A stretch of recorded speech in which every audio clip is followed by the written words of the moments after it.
You don't know how to use silence to your advantage. So you call up, you want to get a meeting with somebody, I'm good. Good as in, and then be silent. Let them answer you. Well, we've got enough business. So I just recently was calling on a roofing company. All right, I'm good. Good as in, listen, we've got a business lined up for the next 6 months. We're really, really busy. My response, great. It sounds like we should move you from a new customer marketing plan to a thanking your current customers plan. I mean, you do want to thank your current customers, right? It's hard for an advertiser to say no to that. You do want to thank your customers who helped you be as busy as you are right now, right? Now, this leads to another side conversation, though. And you guys know me well enough, I hope to know that I'm poking at you, but I'm poking at you to help you grow. I'm poking at you to hopefully help you pay attention a little bit. Definitely not poking to hurt feelings, but if your feelings are hurt, you're probably in the wrong business. Sales is tough.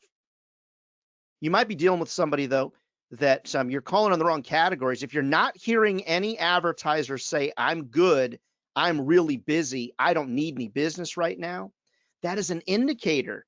Sales directors, ad directors, publishers, whoever's in a leadership role, if your reps are saying that if you're not hearing this, that I'm good and I'm pretty busy right now, more than likely you're calling on only non-essential businesses, or your business you're calling are too small. You might be calling on the wrong categories.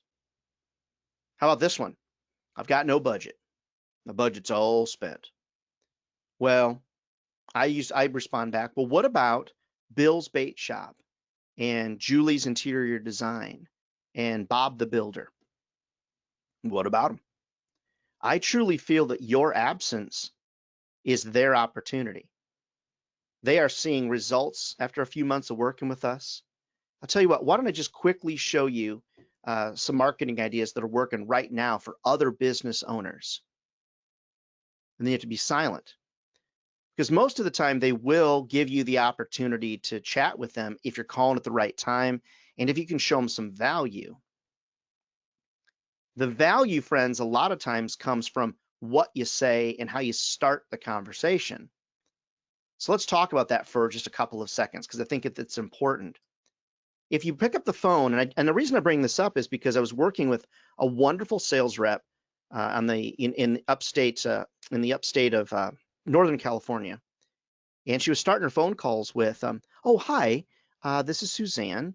Could I please speak to the person that's in charge of advertising?" And I said, "How's it working for you?" And she said, "Well, they usually just say they're not there, or they give me voicemail, and I haven't got through to anybody." I said, "Well, what else did you try?" And she said, "Well, when they picked up the phone, I said, 'Hey, this is Suzanne from such and such, and we've got some great marketing ideas I'd love to share with you.'" I said, "Well, how is that working for you?" She said, it's not. So remember, friends, going back to our training, that's not the way you open up phone calls with businesses. They're going to give you every objection that they know works on salespeople like you. The way that you start conversations is, "Hi, Don, I saw on your Facebook page that you're promoting the Z35 zero-turn mower over there at Don's Lawn and Garden. I've got a great idea to help you promote that. Some people want to see it." And then you stop silent. Well, what if a receptionist answers the phone? You do the exact same thing. You don't introduce yourself necessarily. You say, "Hey, I see on your Facebook page that you guys are promoting the Z35 zero-turn mower. Could I please talk to somebody about that?" Sure. And they're going to put you over to somebody probably in sales, or the person you need to talk to. The person says, "Hi, this is Don." Did I sound like Don Moore there? "Hi, this is Don." "Hey, Don, I see on your Facebook page you're promoting the Z35 zero-turn mower, and I've got a couple ideas for you. Got some folks that might want to hear about that." Okay. And then you go into, whatever this is Ryan over at the Daily Herald, and I've got 3 businesses like yours that are seeing some pretty darn good results right now, recovering what they lost during COVID. And I've got about 15,000 people I think would like to see, about the zero-turn mower. Then they're going to start throwing these objections out at you. But at least you got to the right person. "Well, Ryan, what if they don't have a Facebook page?" Well, if they don't have a Facebook page, they're probably not a very good customer for you, probably, because everybody has a Facebook page, pretty much. Or maybe go to their website. But remember, a lot of times the way you start the call is going to lead to the way that the call goes. So that's just something to think about. Something to think about. Go back to our previous training. All right, how about, let's see, this one. I can only buy ads that can be tracked, was what one of you submitted across, or something like that. My response: when customers call or stop in, do you ask them where they heard about you or where they saw your ad? What does every advertiser say? Of course, yes, always. We always ask. Okay, you and I both know they don't always ask because you've been to their store before and nobody asked you anything, right? We know that it happens. So my response: human nature is to recall the last thing you did or the last thing that you saw. That is 100% normal. That's why Google or the internet will always get credit for every marketing idea that you try. Even if a customer just saw your ad in our paper like 10 seconds ago, if they pulled out their phone for even 1 second to look up your address, they're going to say Google is where they saw you, or on my phone, or whatever the circumstance is. It's just the way that we operate as humans.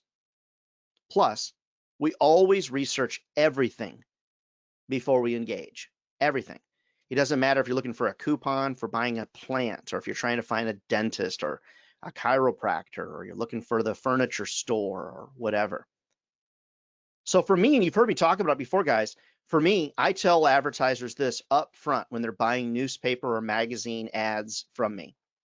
Human nature is to recall the last thing you did or the last thing that you saw. 100% normal. That's why Google or the internet is going to always get credit for everything that you do in marketing. Guys, even if they buy radio ads, they buy radio, TV, the paper, whatever they're buying, when people come into a store, hey, how'd you hear about us? The internet. It's their default. Google is their default. The internet is their default. Well, Ryan, this one time somebody came in and brought in the paper and showed them the ad. Well, that one time is not a good scientific study. It happens. It does. People will mention the paper. They just do. It used to be stronger. Why was it stronger? Because more people were reading the paper? No, it used to be stronger back in the 80s because we didn't have so many other media options. It was easier for our brains to track. Right now, we're highly distracted, and we remember the last things that we did. So for me, this is the way that I work through it. Now, they might say to you, well, I like digital because digital can be tracked. So then I work through the exact same word, track.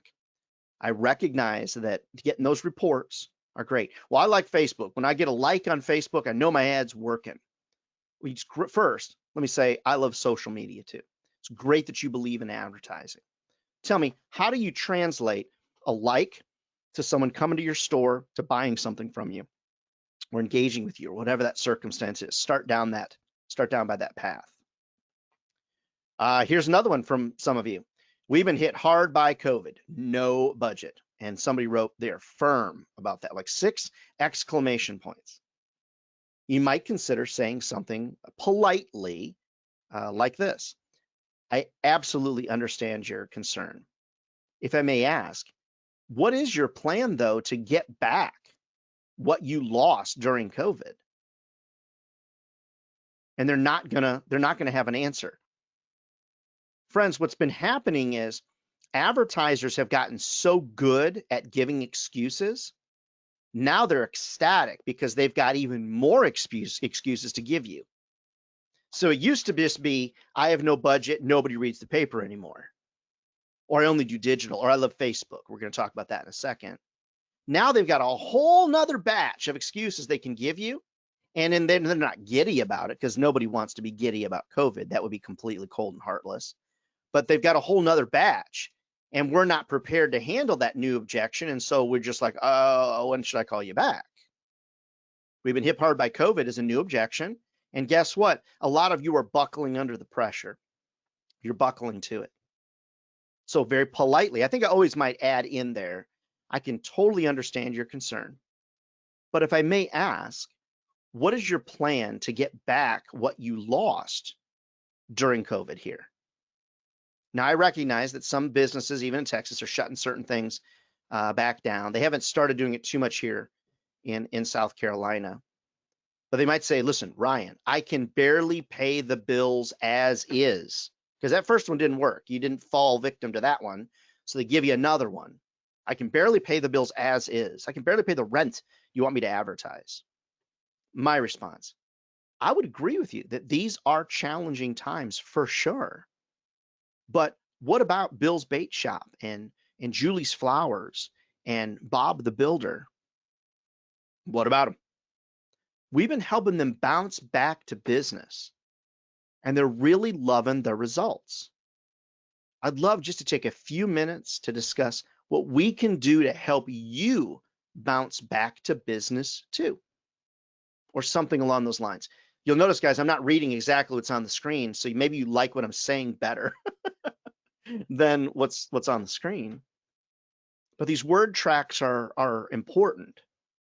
Whether you record yourself, whether you practice with a friend, whether you practice with your dog, your spouse, your partner, your colleagues, whatever. The only way you're going to get really good at this is if you practice, and don't practice on your advertisers. That's not really the way to go.